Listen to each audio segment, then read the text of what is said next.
Pernah nggak sih kamu merasa menyesal setelah mengambil keputusan? Bahkan kalau saat itu kamu merasa sudah mempertimbangkan semuanya dengan matang? Misalnya, memilih jurusan kuliah, pindah kerja, atau bahkan beli barang mahal. Setelah keputusan diambil, muncul pikiran seperti, seharusnya aku pilih yang satunya. Atau, kenapa nggak aku pikirin lebih lama ya? Rasa penyesalan itu muncul bukan karena kita salah secara logis, tapi karena otak kita bekerja dengan cara yang seringkali tidak kita sadari. Otak kita punya kecenderungan untuk membandingkan realita dengan versi alternatif yang kita bayangkan.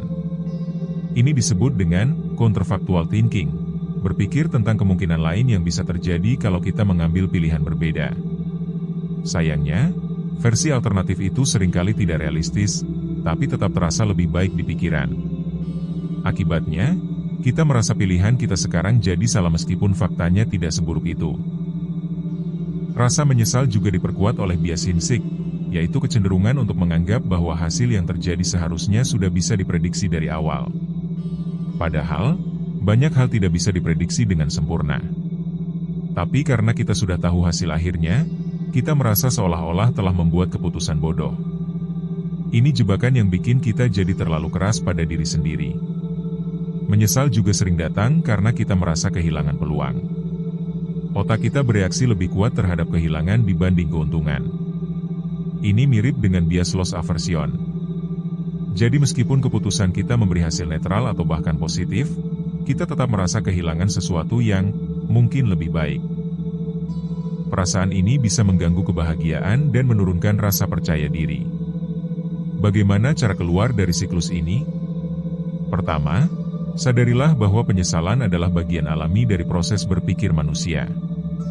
Ini bukan bukti bahwa kamu bodoh atau salah, tapi tanda bahwa kamu sedang mengevaluasi dan belajar. Kedua, berhenti membandingkan realita dengan versi imajinatif yang tidak pernah terjadi. Fokus pada fakta yang ada dan keputusan yang bisa kamu ambil sekarang. Ketiga, latih diri untuk melihat keputusan dalam konteks waktu saat itu, bukan dengan pengetahuan setelahnya. Kesimpulannya, penyesalan seringkali bukan hasil dari keputusan buruk, tapi hasil dari ekspektasi yang tidak realistis dan bias otak yang bekerja di balik layar. Untuk jadi lebih damai dengan keputusanmu, kamu harus melatih empati pada dirimu sendiri dan menerima bahwa hidup bukan soal memilih yang sempurna, tapi soal bergerak dengan sadar.